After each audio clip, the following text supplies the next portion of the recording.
নমস্কার বন্ধুরা, কুকুত শিখা রান্নাঘরে সকলকে স্বাগত। আজ নিয়ে এসেছি কাঁচা আমের দারুণ মুখরোচক একটি রেসিপি। এই গরমে ভাতের সাথে এটা মেখে খেতে যেমন ভালো লাগবে, তেমনি কিন্তু আবার শুধু শুধু খেতেও দারুণ লাগবে।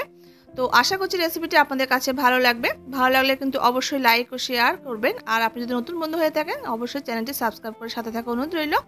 তো দেখে নেওয়া যাক রেসিপিটা আমি কিভাবে তৈরি করব। তো আমি এখানে 4টি মাঝারি সাইজের আমকে ছোটো ছোটো এইভাবে খোসাগুলো ছাড়িয়ে ছোটো ছোটো টুকরো করে করে দেখুন কেটে নিয়েছি। এবার খুব ভালো করে আমটাকে আমি ধুয়ে নিয়েছি কেটে নেওয়ার পর। এবার একটা মিক্সার জার নিয়ে নিলাম। এবার আমের টুকরোগুলো মিক্সার জারের মধ্যে দিয়ে আমি গ্রাইন্ড করে নেব। আমি কিন্তু এটাকে পেস্ট করব না, গ্রাইন্ড করে নেব। তো এর মধ্যে আমি এবার একটা মাঝারি সাইজের পেঁয়াজ দিয়ে দিয়েছি। আর এখানে 5-6 কোয়া রসুন নিয়ে নিলাম। আর এখানে 5টা মতো আমি কাঁচা লঙ্কা দিয়ে দিয়েছি। আর 3টে মতো আমি এখানে ছোটো সাইজের 3টে মতো আমি শুকনো লঙ্কা দিয়ে দিলাম। আর এখানে হাফ টিস্পুন পরিমাণ বিট লবণ দিয়েছি। বিট লবণটা দিলে টেস্টটা ভালো আসবে। আর বিট লবণের সুন্দর একটা গন্ধ আছে, যে কোনো চাটনিতে দিলে কিন্তু ভালো লাগে। আর হাফ টিস্পুন আমি খাওয়ার লবণটা দিয়েছি। আর 1 টিস্পুন এখানে চিনি দিয়ে দিয়েছি। এবার এগুলোকে জল না দিয়ে একসঙ্গে পেস্ট করে নেব। আর এখানে আমি একটু ধনেপাতা অ্যাড করেছি, ধনেপাতাটা দিলে ভালো লাগবে।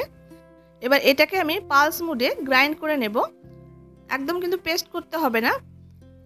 দেখুন আমি এইভাবে করে এটাকে গ্রাইন্ড করে নিয়েছি। এবার আমি একটা প্লেটে এটাকে সার্ভ করে নিয়েছি। বন্ধুরা, এইভাবে একবার করে এই আমের এই চাটনিটা একবার করে খেয়ে দেখবেন। এটা কিন্তু অন্যরকমভাবে আমি একটু তৈরি করেছি, আর খেতে কিন্তু দারুণ লাগে। শুধু শুধু খেয়েও কিন্তু নেওয়া যায়। এবার আমি এটা ভাতের সাথে এটাকে একদম সার্ভ করে দিচ্ছি। একদম চটজলদি কিন্তু তৈরি হয়ে যায়। আর চাটনি যেহেতু আমাদের রান্না করে খেতে হয়, যাতে রান্না বান্না করার কিন্তু কোনো ঝামেলা নেই। এইভাবে সমস্ত উপকরণ মিশিয়ে দিয়ে একটু গ্রাইন্ড করে নিলে যথেষ্ট। তো আমি এবার এটাকে ভাত দিয়ে এইভাবে করে কিন্তু আপনারা নিয়ে খেতে পারেন।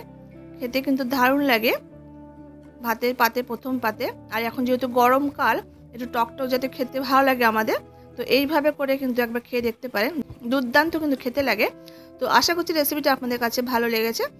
আজ তবে আসি, দেখা হচ্ছে পরবর্তী রেসিপির সঙ্গে। ততক্ষণের জন্য আপনারা সবাই খুব ভালো থাকবেন, সুস্থ থাকবেন।